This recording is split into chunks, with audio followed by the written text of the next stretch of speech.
नमस्कार दोस्तों, स्वागत है आप सबको एसकेएम इन्वेस्टमेंट गाइड पे। जो बेस्ट एंड सेफ पोर्टफोलियो का सीरीज हमारे चैनल पे चल रहा है। आज हम स्टॉक नंबर 13 लेके आपके सामने आ रहे हैं। देखिए, ये जो स्टॉक के बारे में हम बात करने वाले हैं, ये स्टॉक एफएमसीजी के सेक्टर में एक बड़ा सा दिग्गज कंपनी है।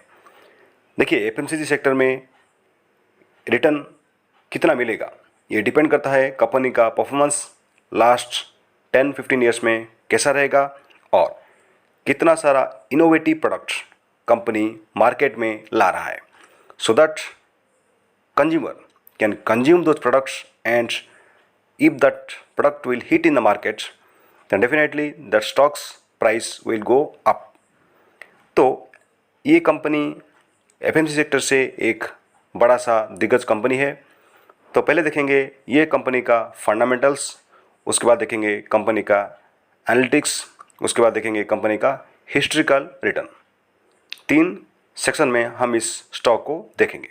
पहला जो सेक्शन है ये है कंपनी का पूरा फाइनेंशियल डिटेल्स।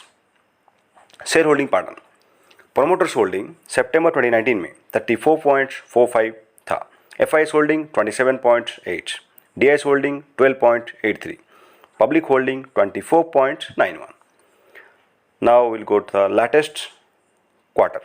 जून 2022 में promoters holding 34.72, FIS 25.33, DIS 13.99, public 25.96। यानी यहाँ पे प्रोमोटर्स होल्डिंग जो था वही है, there is no major change. FIS holding if you see 27.8 से 25.33, यानी FIS का होल्डिंग थोड़ा सा कम हुआ है, जो कि आप देख सकते हैं कि लास्ट 1 ईयर में FIS are continuously selling their stocks because of US market volatility due to inflation issues. Coming to DIS का सितंबर 2019 में जो होल्डिंग था वो है 12.83, but the holding currently is 13.99। तो DIS का होल्डिंग पैटर्न में इंक्रीज हुआ है और पब्लिक का होल्डिंग पैटर्न 24.91 से 25.96, यानी पब्लिक का होल्डिंग पैटर्न भी थोड़ा इंक्रीज हुआ है। यानी जो FIS से होल्डिंग डिक्रीज हुआ है वो DIS और पब्लिक को गया है, यानी पब्लिक को भरोसा है ये स्टॉक पे कि this stock will give good return to them. Now coming to data days, March 2018 में डेटा डेज था 35, मार्च 2019 में डेटा डेज 34, मार्च 2020 में डेटा डेज 35। तो कंपनी डेटा डेज को मैनेज करने में सक्सेसफुल रहा है, क्योंकि मार्च 2022 में डेटा डेज 25 है, जो कि एक अच्छा साइन माना जाएगा कंपनी का परफॉर्मेंस के साइड में। कंपनी का लाइबिलिटीज थोड़ा इंक्रीज हो रहा है एंड कंपनी का बोरोइंग भी डिक्रीज हो रहा है, that is a good sign. तो कंपनी अपना रिजर्व को बढ़ाने में अच्छा सा प्रोग्रेस दिखा रहा है। Coming to companies compounded sales growth, 10 years में कंपनी का सेल्स ग्रोथ है 6%, 5 ईयर्स 13%, 3 ईयर्स 20%। यानी कंपाउंडेड सेल्स ग्रोथ में फिगर्स उतना अच्छा नहीं है। Coming to companies compounded profit growth, ये फिगर बहुत ही अच्छा कहा जाएगा। 10 ईयर्स में 11%, 5 ईयर्स 20%, 3 ईयर्स 33%, ट्रेंड 12 मंथ्स 37%, जो कि अच्छा है। स्टॉक प्राइस CAGR 10 ईयर्स में 20%, 5 ईयर्स 34%, 3 ईयर्स 44%, यानी कंपनी का स्टॉक प्राइस CAGR अच्छा है। रिटर्न इक्विटी कंपनी का सिंगल डिजिट में है, बिकॉज ऑफ आज it is a FMCG stock, the return on equity will be less compare to other stocks. Now will check profit and loss statement. March 2020 में sales था 9,637 करोड़, जो कि increase होते हुए जा रहा है। मार्च 2021 में 11,000 करोड़ ऑलमोस्ट, मार्च 2022 में 12,000 करोड़ ऑलमोस्ट। तो कंपनी का सेल्स इंक्रीज हो रहा है। ऑपरेटिंग प्रॉफिट्स 1292 से 1544, 719, 777, यानी ऑपरेटिंग प्रॉफिट भी अच्छा ही इंक्रीज हो रहा है। प्रॉफिट बिफोर टैक्स आप देख सकते हैं यहाँ पे 809, 1311, 1456, 1499, यानी प्रॉफिट बिफोर टैक्स भी अच्छा ही इंक्रीज हो रहा है। नेट प्रॉफिट्स 460 करोड़ से 930 करोड़, 1015 crores, 1092 crores। यानी कंपनी का जो मेन फिगर्स है वो काफ़ी अच्छा है in PL and statements. Now coming to quarterly performance. सितंबर 2021 में सेल्स था 3033 crores, जो कि सेल्स का फिगर में लगातार बढ़ोतरी आप यहाँ पे देख सकते हैं। यहाँ पे आपको मार्च 2022 में सेल्स थोड़ा नीचे जाता हुआ मिलेगा। जनरली इंडियन जो कंपनीज रहते हैं उनका सेल्स में, ऑपरेटिंग प्रॉफिट में थोड़ा गिरावट देखने को मिलता है मार्च के क्वार्टर में।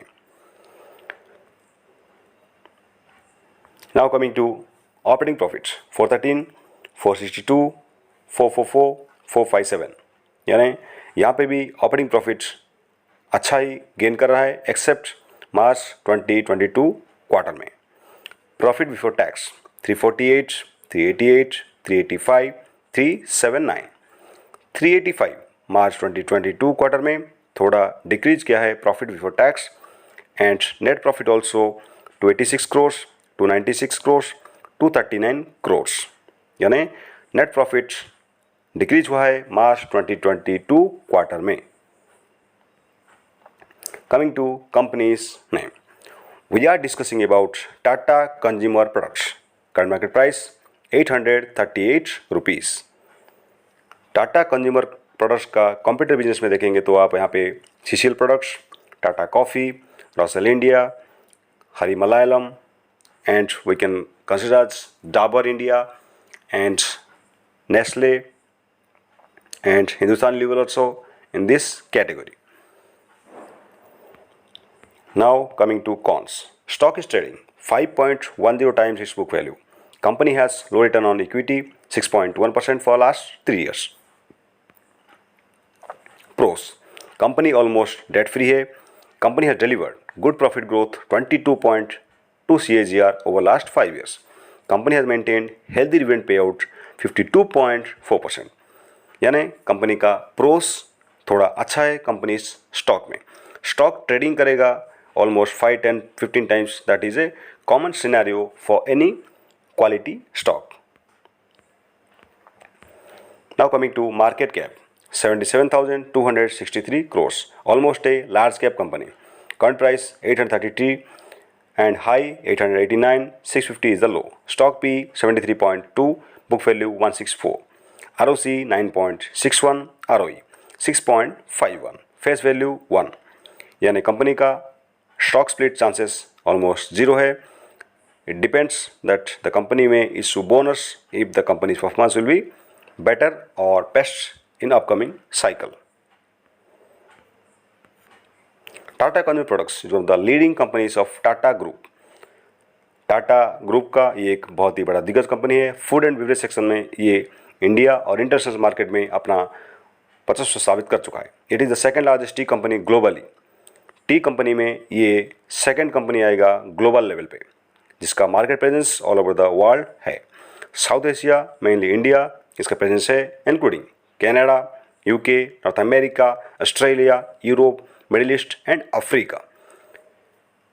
यानी कंपनी का जो बिजनेस लेवल है वो काफ़ी बड़ा है and the company is expanding it's business all over the world.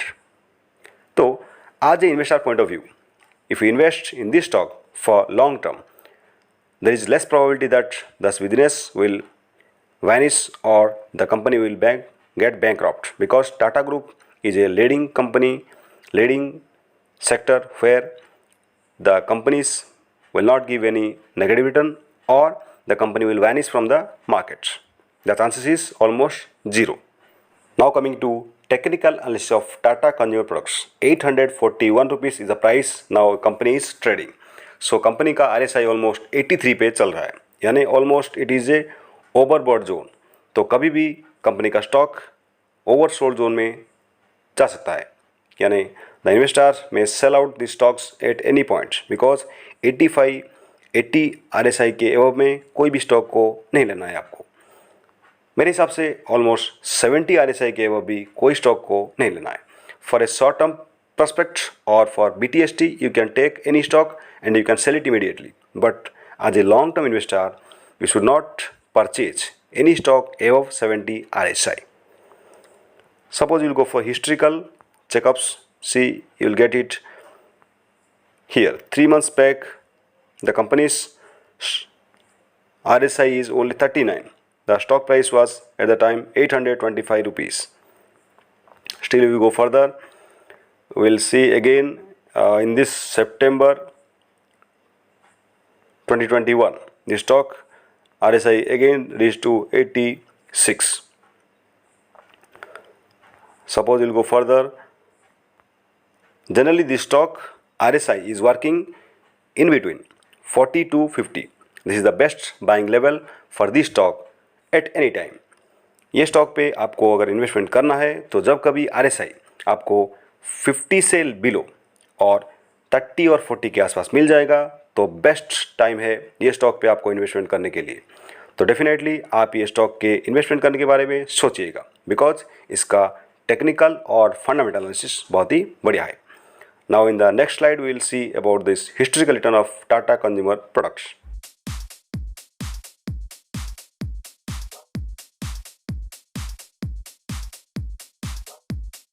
Now will see about historical return of Tata consumer products.